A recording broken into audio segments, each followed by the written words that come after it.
Bab 244. Meyakinkan pertanyaannya pada Alea. Kenapa kamu nanya begitu? Karena aku gak tega melihat kamu sama tantemu jadi korban kekejaman keluarga diktator seperti Rohichan. Masih, Alea tak mengerti dengan ucapan Naren. Azam itu sebenarnya masih cinta kamu kan?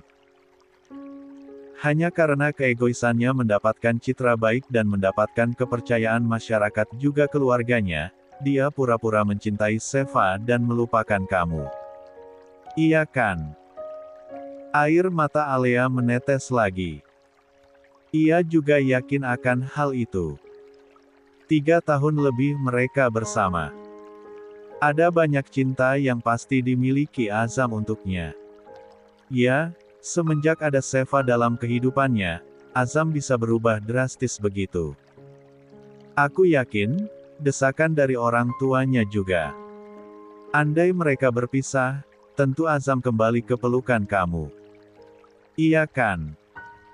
Alea terkejut mendengar ucapan dari Narendra itu. Narendra tertawa melihat wajah Alea yang kaget itu. Alea menggelengkan kepalanya. Tunggu. Apa kepentingan kamu?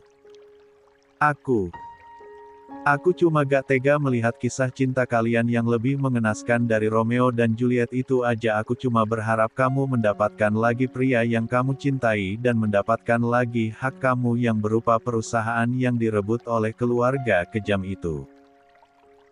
Juga, membalaskan sakit hati orang tuamu juga bibimu. Jawab Narendra yang sayangnya tidak dipercaya secara langsung oleh Alia. Kenapa? Tanya Naren. Kamu menginginkan hal lain. 37. Narendra tertawa lagi. Gadis yang cerdas. Kini, kedua pandangan mata mereka saling menatap tajam. Mereka tak pantas menari dan berpesta di atas luka orang lain, bukan? Tanya Natendra pada Alea. Gak usah melongo gitu, di pantai memang banyak anginnya. Wajarlah kalau Seva masuk angin. Zia dan Stella langsung mingkem begitu ditegur Cindy saat melihat dari tangga lantai 2, Azam dan Seva pulang dari pantai dan melihat mansion. Seva memakai syal yang sudah dihafal oleh keluarga Rohichan bahwa itu tandanya sedang masuk angin. Gagal Ji, bisik Stella. Zia tak menjawab, hanya cemberut karenanya. Oma ke bawah dulu ya. Iya. Hati-hati Oma. Nanti nyusul. Iya Oma. Jawab Stella lagi. Setelah Cindy turun ke lantai 1, Stella dan Zia tak segera ikut turun.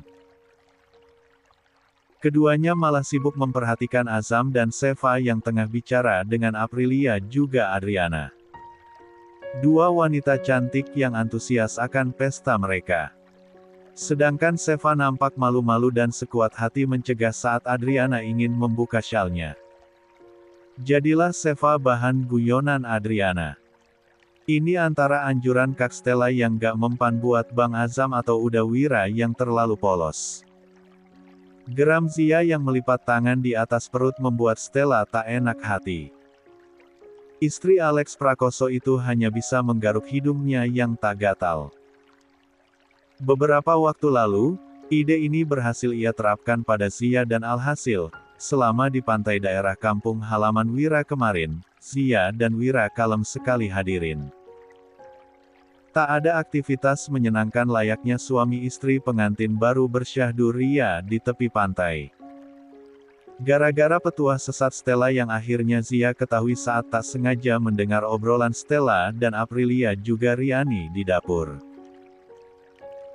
Kalaulah sudah menjahili Zia. Maaf deh sayang.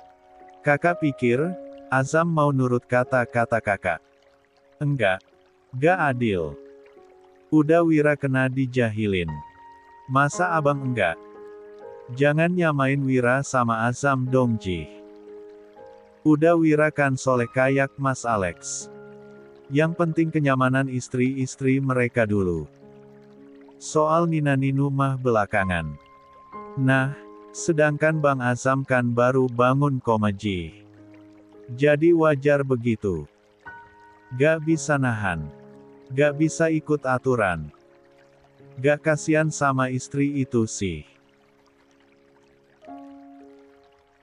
Apa iya? Stella menganggukkan kepalanya. Tuh, lihat deh Seva. Badannya kecil begitu. Kakak khawatir ngebayangin dia sama Azam gak bisa ngimbangin Azam gitu. Zia jadi bergidik ngeri sendiri karenanya. Lalu wajahnya merona membayangkan aktivitasnya dengan Wira yang super duper menguras tenaga semalam. Untung aku bongsor ya kak. Gak ngilu ngebayanginnya. Jadi kalau udah Wira. 38. Gaji. Zia dan Stella terperanjat sendiri saat mendengar suara di belakang mereka dan saat berbalik, sudah ada Riani van der Berg di sana. Sejak kapan ibunya naik ke lantai atas? Dari handuk yang dibawanya di tangan, sepertinya Riani baru mengambil handuk itu dari kamarnya. Momi. Sapa Zia. Tante, sapa Stella. Handuk buat apa tante? Renang ya. Riani diam sebentar. Menoleh pada Stella lalu mengangguk. Buat Gaswan sama Gavi lagi berenang. Oh, iya tante. Jawab Stella masih tak enak hati. Riani lalu menoleh pada putrinya. Bantu Momiji. Zia mengangguk dan mengikuti Riani. Setelah tersenyum pada Stella, kedua wanita bernetra cantik itu beriringan menuruni tangga. Lain kali, ulah sok ngomongkan urusan ranjang. Lain kali jangan suka ngomongin urusan ranjang. Zia hanya bisa mengganggukan kepala ketika ditegur oleh ibunya seperti itu. Pamali. Itu rahasia. Cukup diketahui sama pasangan suami istri aja, orang luar nggak perlu tahu aktivitas ranjang kamu, Neng. Sedekat apapun itu dan nggak perlu tahu urusan rumah tangga orang lain. Apalagi sampai yang paling pribadi. Lagi, Zia menganggukkan kepala. Iya, Momi, moal dei iya Momi, enggak lagi-lagi. Bagi Seva Zehra, saat ia memutuskan menerima lamaran orang yang sudah menghancurkan masa depannya kala itu, tak ada impian yang muluk-muluk. Ia hanya ingin membuat Aprilia tersenyum dan berusaha memaafkan Azam. Bahkan pernikahan pun hanya minta akad saja. Tanpa pesta, tanpa resepsi. Namun, apa yang dia dapatkan hari ini jauh melebihi impian wanita manapun. Lah sedang fitting baju pengantin rancangan rumah mode ternama, Nicholas Gesquire yang didatangkan khusus langsung oleh Adriana Casano untuknya. Beberapa asisten desainer asal rumah mode kenamaan dunia, bal ** Ciaga itu hanya tersenyum mengerti saat Aprilia Casano terlihat memakaikan foundation dan concealer ke leher Seva dan sekitaran bahunya. Seva hanya bisa menunduk malu sedangkan Aprilia menatap tajam putranya. Azam yang sedang memperhatikan dua wanita paling cinta dalam hidupnya itu hanya terkekeh. Kenapa harus pakai baju yang kelihatan lehernya? Kan perlu repot nutupin. Aprilia membola mendengar jawaban putranya sedangkan Adriana tertawa. Gak apa-apa, Alessia. Mereka saling mencintai. Masih muda, itu wajar. Azam langsung memeluk sang nenek karena merasa dibela itu. Aprilia malah geram dan melempar Azam dengan botol concealer. Gak ada sopan santunnya. Lain kali gak boleh gitu. Tegur Aprilia. Walau ia berdarah Italia dan jalan. 39. Pemikirannya tentu berbeda dengan sang ibu yang merasa wajar-wajar saja dengan Kismark, tapi dia dibesarkan oleh Visal dan Yana yang masih menjunjung tinggi adat ketimuran. Walau tak ayal, Aprilia sendiri sering melanggarnya. Ya, wajarlah Yavi. Suaminya kan mantan duda Araban yang paling mesum di kelasnya. Wah, lagi fitting nih. Nah, sudah datang si raja dramanya. Hai, Papa. Gagah banget. Abis berkuda ya. Sapa Azam pada ayahnya yang tampil modis dengan sepatu bot dan topi koboinya. Pasti mau minjem duit, kalau enggak, mau minta kado ulang tahun. Ucap Boril. Mas. Seva hanya tersenyum melihat suaminya langsung merengut. Papa mertuanya terkenal tak punya filter saat berucap. Sudah dipastikan, Yang Tam siap mental bisa down mendengarnya. Loh, iya kan? Jarang-jarang loh, anak kita yang pendiam dan jarang ngomong ini muji Papa. Kecuali ada maunya. Aprilia dan Adriana hanya terkekeh melihatnya. Padahal mereka tahu kalau maksud Azam memang murni ingin memuji sang papa. Yang habis berkuda di tempat pacuan kuda pribadi milik keluarga Kasano. Yang lainnya belum pulang.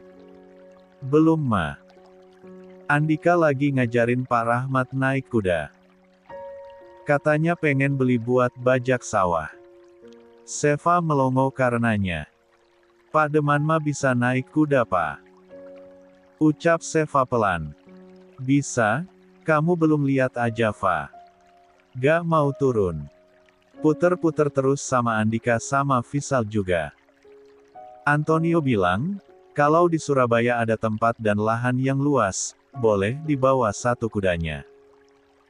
Tapi Pak Rahmatnya gak mau. Takut ria sama tetangga katanya. Jika yang lain tertawa bahagia mendengar penuturan Boril, lain halnya dengan Seva. Ia malah terharu dan menangis mendengarnya. Kenapa nangis? Azam langsung bangun dari duduknya dan menghampiri Seva. Ia meminta asisten yang sedang mengukur ukuran pakaiannya menyisi terlebih dahulu. Wai? Tanya Azam. Seva mengambil tangan Azam lalu ia letakkan di pipinya. Ia angkat wajahnya perlahan untuk menatap wajah suaminya. Aku mimpi. Seketika, Azam pun tersentuh dengan tatapan sayu istrinya yang terlihat sangat sendu. Apa ini Seva yang dulu? Apa? Ini masih Seva, Bang. Azam tersenyum dengan pandangannya yang berkaca. Ia tangkup wajah istrinya dengan kedua tangan. Apa yang Seva rasakan sekarang, dari seorang wanita biasa menjadi menantu keluarga Rohichan dan Kasano adalah sesuatu yang tak pernah ada dalam mimpinya. Azam mengusap air mata di wajah cantik itu. Sambil berucap lirih. Wanita yang ia nodai kala itu, menjadi wanita yang ia cintai kini. 40. Jika pada saat akad nikah kemarin, pernikahan Azam dan Seva hanya digelar di rumah tanpa ada pesta, maka lain halnya dengan resepsi sekarang. Bukan hanya akan digelar resepsi, namun juga pesta ulang tahun Azam yang ke-22 dan sebagai pewaris utama dari dua perusahaan besar, tentunya akan diadakan pesta besar untuk keduanya. Maka tak heran jika pemberitaan media mengenai pernikahan ini begitu antusias. Baik di Indonesia maupun di Italia sendiri. Apapun mengenai keluarga Rohichan akan selalu jadi minat media dan pemirsa. Dari mulai kisah perjalanan cinta antara Boril Fabian Rohichan dengan Aprilia Ayu Kasano sehingga bisa tercipta satu bukti cinta bernama WANGPED, sampai ke putra mereka. Azam Atana Rohichan dan Seva Zehra. Walau pada awalnya usia Seva yang baru menginjak 17 tahun sempat jadi pemberitaan publik, namun nyatanya pernikahan Azam dan Seva masih bisa berjalan. Pernikahan dini kan bukan cintanya yang terlarang. Hanya waktu saja belum tepat merasakan semua. Ya, awalnya terpaksa. Mau bagaimana lagi? Tapi sekarang, di mana ada Seva, di situ ada Azam. Beberapa hari ini, rumah keluarga Kasano sedang disibukkan untuk penyelenggaraan pesta yang akan diadakan di Hotel Kasano itu. Khususnya, Adriana yang seolah tak mengenal kata lelah. Ini adalah baru pertama kalinya ia menyelenggarakan pesta pernikahan. Istirahat dulu Ma. Sapa Aprilia yang baru masuk ke dalam rumah bersama dengan Boril. Saat keduanya melihat Adriana begitu semangat mengatur asistennya satu persatu. Dari mulai yang mengatur gedung, tamu undangan, konsep, keamanan, makanan, desain baju pengantin, desain busana untuk pengiring pengantin, busana untuk keluarga pengantin sampai hadiah pernikahan. Tak kurang dari 20 asisten ia pekerjakan dan setiap bagian itu memiliki teamworknya sendiri. Membuat rumah ramai dan Adriana bak seorang sutradara sedang mengarahkan pemain-pemainnya. Nanti sayang, Mama belum selesai. Aprilia hanya tersenyum melihat Adriana yang begitu antusias akan pesta ini. Namun, Adriana juga tak boleh lelah. Iya, tapi Mama gak boleh kecapean. Istirahatlah dulu, makan dulu. 15 menit lagi ya, tunggu. Jawab Adriana sambil mengobrol kembali bersama para asistennya. Aprilia akan kembali bicara. Namun Boril mencegahnya. Biarkan Alessia. Ucap Boril menirukan gaya Antonio jika bicara dengannya. Aprilia tersenyum karenanya. Mama dan Papa gak mengalami ini saat kita menikah dulu. Jadi wajar kalau sekarang, keduanya ingin menyibukkan diri di pestanya Azam. Bahkan papamu belum pulang dari ngundang teman-temannya dari pagi. Udah kayak mau nyalon lurah aja, semua orang dikunjungin. Lagi, Aprilia tertawa karenanya. Sampai kedua sudut netranya berair dan dia hapus saat itu juga. Mas tuh. Kalau ngatain orang bisa banget. Loh, iya kan? Papamu itu orang terkenal loh you. Bangsawan lagi. Tinggal kirim orang buat ngirim undangan ke teman-temannya atau saudara-saudaranya, kan beres. Ini malah didatengin satu-satu. Udah kayak orang mau nyalon jadi lurah kan.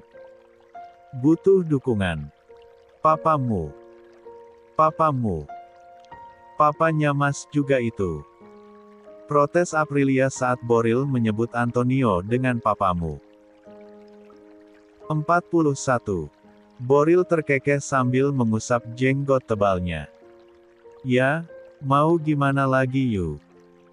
Mas masih agak canggung panggil papa ke Anto, ke Papa Antonio. Mungkin karena jarang ketemu kali ya. Jadi Mas anggap mertua Mas, iya. Cuma bapak sama ibu. Jawab Boril. Maksud Boril bapak dan ibu, sudah jelas jika itu adalah Visal dan Yana.